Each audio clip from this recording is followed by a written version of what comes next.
भारद्वाज, इस देश का किसान पिछले 34 दिनों से दिल्ली से सटी सीमाओं पर विरोध प्रदर्शन कर रहा है। किसानों की मांग है कि देश की संसद से पारित तीनों कृषि कानूनों को सरकार वापस ले। वहीं दूसरी तरफ सरकार जो है किसानों के हर मसले की सुनवाई को तैयार है, केवल और केवल कह रही है कि बिल वापस नहीं ले सकती। तो ऐसे में जो बड़ा सवाल उठता है वो यह है कि कैसे होगा समाधान, और आज कैसे होगा समाधान का उत्तर हम तलाशेंगे एक ऐसे व्यक्ति से जिसके लिए यह कहा जाता है कि इस देश में कहीं भी आंदोलन हो तो उसमें सबसे मुखरता से आवाज उस व्यक्ति की आती है। बहुत बहुत स्वागत करना चाहूंगा मैं, आज हमारे साथ जुड़ रहे हैं योगेंद्र यादव जी। योगेंद्र यादव जी, बहुत बहुत शुक्रिया आपका कि आपने गुलिस्तान न्यूज नेटवर्क और JK 24/7 न्यूज के लिए समय निकाला।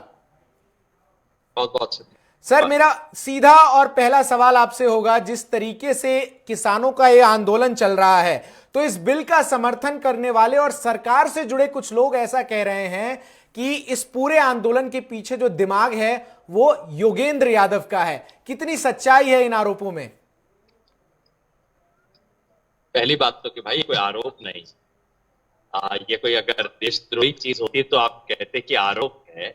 देश के किसानों के भविष्य के लिए, बचाने के लिए जो आंदोलन है उसमें सहयोग करना तो भाई एक श्रेय का काम होना चाहिए, आरोप का नहीं। जी जी। और वैसे भी मेरी मान्यता कि ये किसी एक व्यक्ति का आंदोलन नहीं, इसके पीछे कोई एक, इसके पीछे बहुत दिमाग, ये टीम वर्क होता है, उस टीम का मैं भी एक हिस्सा हूं। ठीक है, लेकिन जिस तरीके से योगेंद्र यादव जी किसानों का यह आंदोलन आज 34वें दिन में पहुंच चुका है, दिल्ली से सटी तमाम सीमाओं पर और अलग अलग राज्यों की सीमाओं पर किसान जो है विरोध प्रदर्शन कर रहे हैं। ऐसे में कल को लेकर जो चर्चा है, कल जो प्रस्तावित चर्चा है, क्या बातचीत होने वाली है योगेंद्र यादव जी? चूंकि आप तो इस किसान आंदोलन से अब सीधे तौर पर जुड़े हुए हैं, तो आपसे बेहतर शायद ही कोई बता सके कि कल की चर्चा का क्या है रूपरेखा किसानों की तरफ से। कल की चर्चा हमारे आमंत्रण पे हो रही है। हमने कहा था, सरकार पहले कह रही थी कि किसान बात नहीं करना चाहते, हमने कहा कि जी हम बात करने को बिल्कुल तैयार है, बशर्ते कि आप उन मुद्दों पे बात करो जो हम करना चाहते हैं। हम कहते थे कि आप इन बिलों को खारिज करो, सरकार कहती थी नहीं संशोधन ले लो। हम कहते हैं ऐसी बात क्या करें। हमने सरकार से कहा कि आप लिखित प्रस्ताव दो, सरकार ने संशोधन के प्रस्ताव वापस लेके दे दिए। फिर सरकार ने चिट्ठी लिखी कि हम आपकी पसंद के समय, आपकी पसंद के दिन और आपकी पसंद के मुद्दे पे बात करने को तैयार है। लेकिन एक बहुत अच्छी बात है।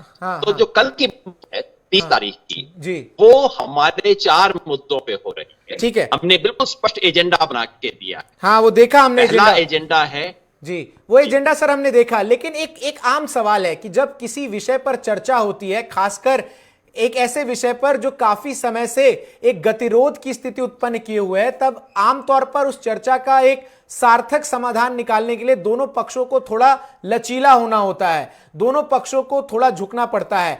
ऐसे में क्या आपको नहीं लगता कि सरकार के अंदर तो यह लचीलापन है, लेकिन किसानों के भीतर यह लचीलापन अब नहीं नजर आ रहा? सर, आप तक आवाज आ रही है? लिख रही है जी। ये चिट्ठियां किसान के लिए नहीं लिख रही है, मीडिया को दिखाने के लिए चिट्ठियां लिखी जा रही है। अच्छा। और मुझे लग रहा है कि आप मीडिया के प्रोपेगेंडा के आप शिकार हो गए हैं। जी जी। भाई देखो, साधारण सी बात है, अगर मैं आपको कोई देना, मेरे को अच्छी नहीं लग रही, आप ले लो जी। आप कहोगे एक बार, दोबारा कहोगे भाई एक बार अच्छे से देख लो, मैं बहुत अच्छी गिफ्ट लेके आया हूं। मैं दोबारा देखिएगा, बंदा फिर कहेगा कि नहीं जैसी नहीं जी, आप तुम्हें लेनी पड़ेगी जी। अब तो बीच बचाव की कोई बात कर लो। अच्छा ऐसा करता हूं, मैं थोड़ी सी काट देता हूं, थोड़ा सा आधा कर दूंगा, तुम्हें लेनी उसके बाद ले लो। ठीक है। आप कहोगे ना भाई साहब क्या हुआ है आपको? अब आप बताओ जिद कौन कर रहा है? जो हाथ जोड़ के कह रहा है कि मेरे को आपकी गिफ्ट नहीं चाहिए, या कि जो कह रहा है कि मैंने गिफ्ट दी है तुम्हें लेनी पड़ेगी? अब आप सोचो कौन जिद कर रहा है। ठीक है, लेकिन सर विवेक अग्रवाल जो कि ज्वाइंट सेक्रेटरी हैं सीओ पीएम किसान के, जिन्होंने 24 तारीख को खत लिखा, उस खत में उन्होंने ये लिखा कि सरकार न्यूनतम समर्थन पर खरीद की वर्तमान व्यवस्था को लागू रखने के संबंध में लिखित आश्वासन देने को तैयार है। जब किसान सर दिल्ली कूच कर रहे थे तब यही तो वो मांग कर रहे थे कि एमएसपी को लेकर लिखित आश्वासन दे सरकार।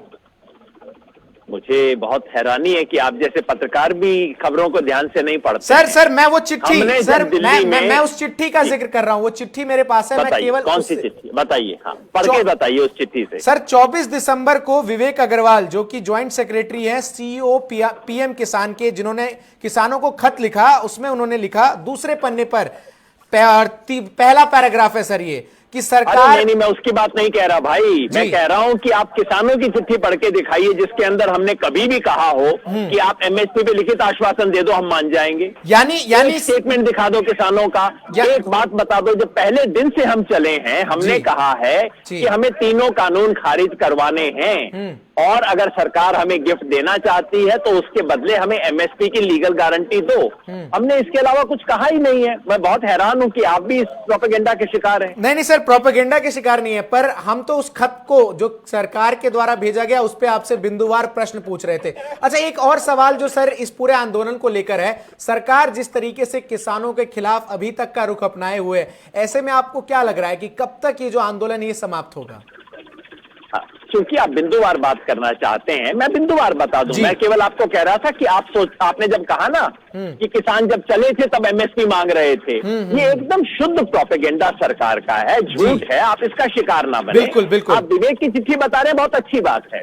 मैं जो आपको जो एमएसपी के ऊपर किसान क्या कह रहे थे पहले दिन से, किसान कह रहे थे हमें स्वामीनाथन कमीशन के फॉर्मूले के हिसाब से एमएसपी की कानूनी गारंटी खरीद की दीजिए। ठीक है। सरकार क्या कह रही है कि हम आज का जो एमएसपी का फॉर्मूला है उसमें आज जितनी खरीद होती है उसके बारे में लिखित आश्वासन देने को तैयार है। आप अंतर समझ रहे हैं ना दोनों चीजों का? आश्वासन और कानून दोनों में बेशक अंतर है। और दूसरा आज का फॉर्मूला वर्सेस स्वामीनाथन का फॉर्मूला। आज की खरीद और जो सचमुच खरीद होनी चाहिए। मैं यहाँ राजस्थान में बैठा हूँ, यहाँ पे बाजरा की खरीद होती नहीं। बाजरा का प्राइस है 2150 रुपया, किसान 1200-1300 में बेचता है। तो सरकार के हिसाब से लिखित आश्वासन मिल जाएगा कि राजस्थान के किसान को जैसा आज तक मिलता था वैसा ही मिलेगा, यानी कि आज तक नहीं मिलता था आगे भी नहीं मिलेगा। हम कह रहे हैं कि भाई हर किसान को उसका पूरा हक मिलना चाहिए, ये कानूनी गारंटी से होना चाहिए। सरकार तो ये कहती नजर आ रही है, सरकार तो ये कहती नजर आ रही है कि कुछ लोग जो हैं वो किसानों को एक ऐसे भविष्य का डर दिखाकर गुमराह करने की कोशिश कर रहे हैं जिसकी संभावना नहीं है। सरकार के इस बात में आपको कितनी दम नजर आ रही है? हमेशा की तरह अर्ध सत्य है। जो जिसका डर है किसानों को वो बिल्कुल सच्चा डर है। डर क्या है? डर ये है कि जो जियो कंपनी ने मोबाइल में किया था वही किसान के साथ मंडी में होगा। जियो कंपनी आई, पहले कहा एकदम फ्री अनलिमिटेड ऑफर, जो मर्जी कर लो, बाकी कंपनियां हो गई बंद। उसके बाद उन्होंने कहा अब हम तुम्हें रेट बताते हैं। यही मंडी के अंदर होगा, प्राइवेट मंडी बनेगी। पहले साल किसान को 50-100 रुपए क्विंटल फालतू दे देंगे, 2 साल में 3 साल में सरकारी मंडी बंद हो जाएगी। उसके बाद वो कहेंगे कि अब ये रेट है, लेना हो तो लो, नहीं तो जाओ। जी जी जी सर, तो लेकिन एक और जो बड़ा चीज है, चूंकि आप इस आंदोलन में पहले दिन से जुड़े हुए हैं और इस आंदोलन में तमाम चीजों को समझते हैं, 6 दौर की बातचीत आखिर किसान और केंद्र सरकार के बीच क्या हुई, थोड़ा अगर आप इस पे स्पष्ट बता सके हमें कि उन 6 दौर की बातचीत में क्या केवल गतिरोध की स्थिति रही या किन्हीं बिंदुओं पर एक जैसी समानता भी देखने को मिली? सच कहूं तो बातचीत हुई ही नहीं है। अच्छा, ये वार्ता नहीं है, ये तो एक तरफा चीज है। पहली बार बुलाया, सेक्रेटरी जी ने पावर पॉइंट प्रेजेंटेशन कंप्यूटर पे दिया। अच्छा, दूसरी बार बुलाया, मंत्री जी ने भाषण दिया कि आपके कितना फायदे की चीज है। सब मान के चलते हैं कि किसान 5 साल का बच्चा है जिसे पता नहीं कि उसके फायदे नुकसान में क्या है। समझाइश हो रही है। तीसरी बार किसानों जब गए दिल्ली आने के बाद तो किसानों ने कहा अब हमारी बात सुनो। किसान बोलते रहे, सरकार के एक कान से गई और दूसरे कान से बाहर हो गई। तो अब तक की सरकार ने किसानों के सवाल का जवाब ही देना शुरू नहीं किया है। किसान पहले दिन से एक बात कह रहे हैं कि हमें इन तीनों कानूनों में कोई सुधार नहीं चाहिए, कोई छोटा मोटा परिवर्तन नहीं चाहिए, हमें इन तीनों कानूनों को रद्द करवाना है। अच्छा। और सरकार मीडिया के जरिए पहले दिन से भ्रम फैला रही है कि किसान ये संशोधन मांग रहे हैं, मांग लेंगे, वो संशोधन मान लेंगे।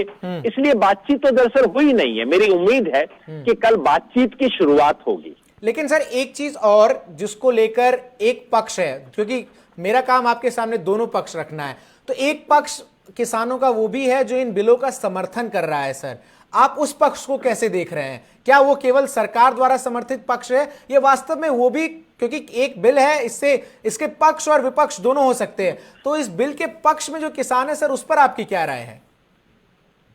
आप पत्रकार हैं जी, आप अपने साथियों को भेज के ये जिन किसानों को और किसान संगठनों को सरकार कह रही है ना कि हमारे बिल के पक्ष में है, जरा किसी पत्रकार से पता करवाइए कि अच्छा इसका नाम सुना है कभी, इस संगठन ने आज तक कुछ किया है? लोग आके कह रहे हैं कि हम आंदोलन को वापस ले रहे हैं। आप जरा चेक करवाओ कि इसने आंदोलन किया था कभी? जी। जिस आदमी को उसका पड़ोसी नहीं जानता, यानी आप कह रहे हैं ये सरकार समर्थित किसान संगठन है? ये भाई किसान संगठन ही नहीं है। अच्छा। ये तो दिल्ली से पकड़ पकड़ के लेके आ रहे हैं और कह रहे हैं कि तुम्हारा लेटर हेड बनवा देंगे, तुम्हारा विजिटिंग कार्ड बनवा देंगे, बस तुम कृषि मंत्री से मिल लो। 400 से ज्यादा किसान संगठनों ने दिल्ली चलो की कॉल दी थी, उनमें से एक भी नहीं टूटा सरकार से। सरकार ने सब कोशिश कर ली, एक संगठन भी नहीं टूटा है। खुद भारतीय जनता पार्टी संघ परिवार का जो भारतीय किसान संघ है, इनका अपने घर का है ना, वो तो मेरा नहीं है ना। आप उसको बैठा के यहाँ पूछ लो टीवी पे कि आप कहो कि तीनों बिल अच्छे हैं क्या? वो आजकल पिछले 2 हफ्ते से कह रहे हैं कि भाई बिल है, कुछ तो अच्छा होगा, थोड़ा सा तो देख लो इसको। इससे फालतू वो भी नहीं कह पा रहे हैं क्योंकि उन्होंने स्टेटमेंट दिए थे इस बिल के खिलाफ। लेकिन लेकिन जो पूरी जिस तरीके से कल की चर्चा है, और कल की चर्चा में चूंकि आप लोगों ने जो पत्र किसानों को भेजा है वो बिंदुवार, उसमें आप लोगों ने अपने एजेंडे को स्पष्ट कर दिया है, जिसमें आपने पहला जो एजेंडा कहा है वो है तीनों केंद्रीय कृषि कानूनों को रद्द करने के लिए अपनाए जाने वाली क्रियाविधि पर चर्चा हो। सर वास्तविकता से सोचकर बताइए, क्या आपको लगता है सरकार इस बिंदु पर चर्चा करेगी कि कैसे इन कानूनों को निरस्त किया जाए? मैं इसीलिए हैरान होता हूं। वास्तविकता क्या है? वास्तविकता सरकार की इच्छा शक्ति है जी। अगर आप मानते हैं कि सरकार अड़ियल है, जिद्दी है, सही बात को कभी नहीं मानेगी, प्रधानमंत्री अपने अहम का मुद्दा बनाएंगे, तब तो आपकी बात एकदम सही है। सर तो प्रधानमंत्री तो किसानों से संवाद कर रहे हैं, अलग अलग देश के हिस्सों में संवाद तो कर रहे हैं प्रधानमंत्री किसानों से। संवाद वो होता है जो आप और मैं कर रहे हैं जी। आप प्रश्न पूछ रहे हैं, मैं जवाब दे रहा हूं, आप काट रहे हैं, दूसरी बात कर रहे हैं। जो प्रधानमंत्री कर रहे हैं संवाद नहीं है भैया, वो टेलीविजन की नौटंकी है, आप खुद जानते हैं। जी। सरकार के ऑर्डर गए हैं, सरकारी अफसर नीचे से जाके ढूंढता है कि भाई कोई एक किसान मिल जाए जो कि प्रधानमंत्री से बात करे, फिर उसको लिख के दिया जाता है, प्रधानमंत्री ये बोलेंगे तुम ये जवाब सर देना। अगर देश के प्रधानमंत्री तमाम मंचों से स्पष्ट रूप से कह चुके हैं कि एमएसपी से कोई छेड़खानी नहीं होगी, तब इस बात को मानने में क्या हर्जाई है? अगर ऐसा है तो प्रधानमंत्री को कानून में लिख देने में क्या हर्जाई है? खुद प्रधानमंत्री ने 2011 में उस जमाने के वो मुख्यमंत्री हुआ करते थे, तब प्रधानमंत्री होते थे मनमोहन सिंह। तब नरेंद्र मोदी जी ने चिट्ठी लिख के एक रिपोर्ट दे के कहा था कि आप एमएसपी को कानूनी दर्जा दे दो। चलो, तब मनमोहन सिंह जी ने नहीं मानी, जनता ने कान पकड़ के उनकी सरकार उतार दी जी। अब तो मोदी जी आप खुद प्रधानमंत्री हैं, आप मेरी बात मत सुनो, किसान संगठनों की मत सुनो, ये सर्दी में पड़े हुए किसानों की बात मत सुनो, आप नरेंद्र मोदी की बात तो सुन लो जी। वो कर दो ना, क्या हराइए? आप ही बताइए इसमें क्या हरज है? बिल्कुल, ये तो कल जो बातचीत होगी किसानों संगठनों के बीच, ये स्पष्ट रूप से उभर कर सामने आ जाएगा कि क्या बातचीत होती है। लेकिन एक और अहम सवाल, किसान आंदोलन से इतर अगर मैं योगेंद्र यादव आपसे पूछूं, देश में कहीं भी विरोध प्रदर्शन हो, चाहे वो सीए एनआरसी को लेकर हो, हाथरस हो, या अब किसानों का प्रदर्शन, योगेंद्र यादव सबसे आगे नजर आते हैं, ऐसा क्यों है? ये तो आपकी नजरे इनायत है कि नजर आते हैं जी। देश के कई ऐसे आंदोलन होते हैं जिसमें मैं बिल्कुल हाथ नहीं लगाता जी। गलत मुद्दों पे कोई आंदोलन हो बिल्कुल नहीं जाता, किसी जाति विशेष का हो कभी नहीं जाता, किसी धर्म विशेष का हो नहीं करता, एक देश के हिस्से को दूसरे हिस्से से लड़ाने का आंदोलन हो बिल्कुल नहीं करता। जो न्याय है, सच है, उसके पक्ष में बोलना धर्म है, और अगर आप उस धर्म का निर्वाह नहीं करते तो इंसान होने का मतलब क्या है? ठीक है। भारत के स्वधर्म पे जब जब हमला होता है बिल्कुल। तब तक खड़े होते हैं, जब नहीं होता तो स्वागत करते हैं। ठीक है सर, चूंकि आप इस बिल की बारीकियों को अच्छे से समझ रहे हैं और तब शायद इस विरोध प्रदर्शन का हिस्सा बने हैं, अगर कोई एक आदमी जो किसान नहीं है वो अगर हमारे चैनल के माध्यम से समझना चाहे कि आखिर इस बिल के पारित होने से क्या नुकसान होगा देश को, तो आप कैसे समझाएंगे? ये 3 बिल कुल मिला के भारत की खेती को कंपनियों के हाथ में देने की शुरुआत है। अच्छा। आज तक हमारे देश में खेती किसान करता है। अमेरिका, इंग्लैंड, कनाडा, वहां किसान खेती नहीं करता, कंपनी खेती करती है, अपने नौकरों को लगा के अपने कर्मचारियों से खेती करवाती है। और हमारे देश के कुछ अर्थशास्त्री, कुछ ब्यूरोक्रेट्स और कुछ पॉलिटिशियन अब वहां घूम आए हैं, उन्हें लगता है कि उस तरह की खेती हमें करवानी है। बहुत अच्छी बात है, उससे हो सकता है खेती की पैदावार बढ़ जाए, लेकिन ये याद रखिए वहां आबादी में सिर्फ 3% लोग खेती करते हैं, हमारे यहाँ 60% लोग खेती करते हैं। अगर खेती कंपनियों के हाथ में चली गई तो बाकी 57% क्या करेंगे? ठीक है। और इस देश में जो खेती का पूरा प्रक्रिया है वो प्रक्रिया इस देश की आबादी, इस देश की वातावरण, जलवायु के हिसाब से बनी है। ठीक है। ये जो तीनों कानून हैं ये किसान के भले के लिए नहीं है। पहला कानून है स्टॉकिस्ट के भले के लिए। अच्छा। उससे किसान को भी नुकसान होगा क्योंकि फसल का दाम गिर जाएगा। उससे कंज्यूमर को नुकसान होगा क्योंकि जब खरीदने जाएगा तो ब्लैक मार्केटिंग से वो दाम बढ़ जाएगा। दूसरा जो एपीएमसी वाला मंडी का एक्ट है उससे किसान की जो मिनिमम प्रोटेक्शन आज मिला हुआ है मंडी में, जी जी, वो प्रोटेक्शन उसका खत्म हो जाएगा।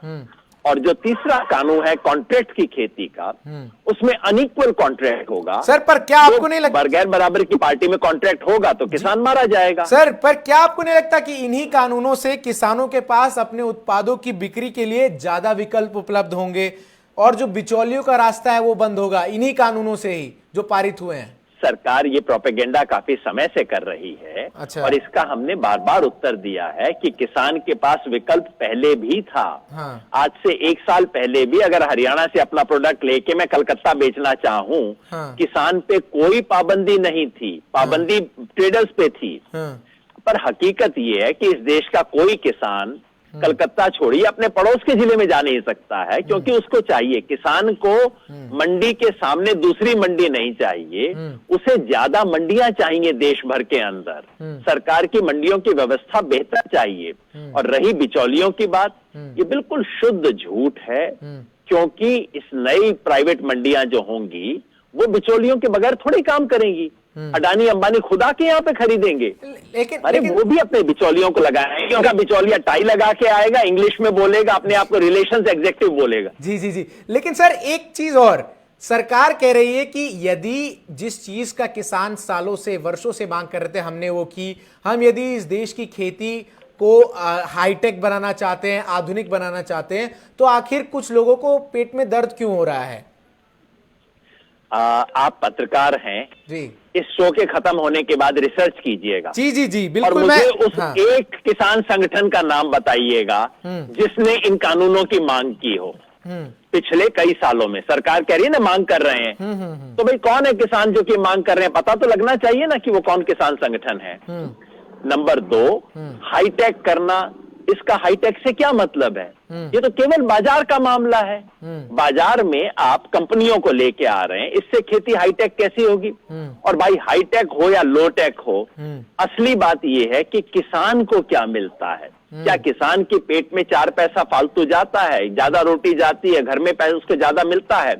सरकार ने किसान को इतने झूठ बोले हैं कि किसान को अब भरोसा नहीं बचा है। आपको याद होगा प्रधानमंत्री ने 5 साल पहले घोषणा की थी कि 6 साल में मैं किसानों की आय 2 गुना कर दूंगा। अब आप पत्रकार हैं, आपको 5 साल बाद पूछना चाहिए ना जी कि अब पिछले 5 साल में कितनी कर दी। लेकिन सर आपको नहीं लग रहा कि अब किसानों के इस पूरे आंदोलन को लेकर राजनीति भी खूब हो रही है, चाहे वो कांग्रेस हो या आम आदमी पार्टी हो, तमाम जो दल हैं वो अब इस पूरे आंदोलन को एक तरीके से अपने पक्ष में और अपने तरफ मोड़ने की कोशिश कर रहे हैं? आप इन चीज को कैसे नकारेंगे सर? पहली बात तो ये है कि राजनीति का आरोप कौन लगा रहा है? बीजेपी के नेता। ये लोग मतलब शर्म नहीं आती इन लोगों को बैठ के कहते हुए कि लोग राजनीति कर रहे हैं। अरे भैया तुम क्या कर रहे हो? पहली बात तो कि खुद राजनेता है। दूसरा, आप अपने पत्रकार को मेरे यहाँ पे भेजिए, शाहजहांपुर में मैं बैठा हूं। जी जी जी, पता है मुझे। वहां पे कितने कांग्रेस वाले हैं, कितने आम आदमी पार्टी वाले हैं, कितने दूसरी पार्टी वाले हैं, आप पता कर लीजिए। और तीसरी बात मेरे भाई, ये बीजेपी वालों को किसने रोका है? वो भी आ जाए ना सर, किसान वो के भी तो साथ। पूरे देश में किसान चौपाल कर रहे हैं। बिल्कुल स्वागत है, ये उनका अधिकार है, जरूर करें।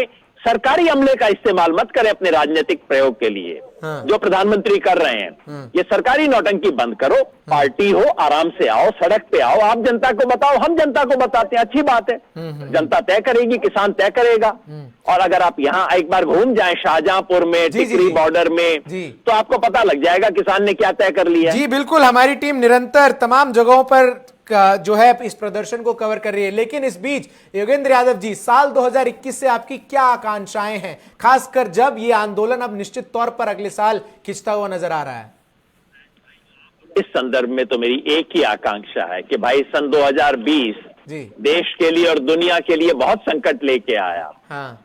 तो ये 2020 खत्म हो, 2021 में नया सवेरा हो, किसान को एक बेहतर स्थिति मिले, किसान अपने बच्चों के लिए आश्वस्त हो सके कि उस पे जो 3 कानून का हमला था, ये हमला नहीं होगा। और इसके बदले, क्योंकि प्रधानमंत्री किसान को गिफ्ट देना इतना आतुर हैं, तो भाई ऐतिहासिक सौगात किसानों को देनी है प्रधानमंत्री ने, बहुत अच्छी बात है। तो प्रधानमंत्री जी वो क्यों नहीं दे देते जो किसान मांग रहा है? क्या सर? तो मेरी तो 2021 के लिए यही होगी कि किसान को वो सौगात मिले जो किसान अपने मुंह से मांग रहा है, और उसको सौगात के नाम पे जो सजा मिल रही है वो ना मिल रही। लेकिन सर, निश्चित तौर पर 2021 की तो आकांक्षाएं आपने बताई, साल 2020 बतौर योगेंद्र यादव कैसा रहा उनके लिए? देश दुनिया के लिए अच्छा नहीं रहा। हाँ। बहुत संकट का समय रहा। कोरोना वायरस की वजह से अर्थव्यवस्था को जो नुकसान हुआ, देश के मजदूरों को जो नुकसान हुआ, और चूंकि आप मेरे लिए व्यक्तिगत रूप से पूछ रहे हैं, जी। कुछ दिन पहले पिताजी गुजर गए जी। तो 2020 मैं समझता हूं दुनिया के बहुत लोगों के लिए एक ऐसा साल होगा जिसको वो भूलना चाहेंगे। ठीक है, बहुत बहुत शुक्रिया सर, आपने JK 24/7 न्यूज और गुलिस्तान न्यूज नेटवर्क के लिए अपना समय निकाला और निश्चित तौर पर तमाम प्रश्नों के उत्तर दिए, किस तरीके से ये जो समाधान है किसानों के आंदोलन का वो निकलेगा। और निश्चित तौर पर जिस तरीके से योगेंद्र यादव कहते हुए नजर आए कि इस बिल को लेकर किसानों की केवल यही मांग है कि इन्हें निरस्त किए जाए, इसके अलावा कोई मांग नहीं है। और साफ तौर पर इस बिल के समाधान को लेकर कल एक बहुत अहम बैठक होने वाली है, और इस अहम बैठक में ही अब तय होगा कि आखिर ये बिल जो है इसको लेकर सरकार क्या कहती है, और किसान चर्चा में जब मौजूद होंगे तो वो क्या कहेंगे। फिलहाल आज के लिए इस चर्चा में बस इतना ही। बाकी तमाम खबरों के लिए जुड़े रहिए हमारे साथ।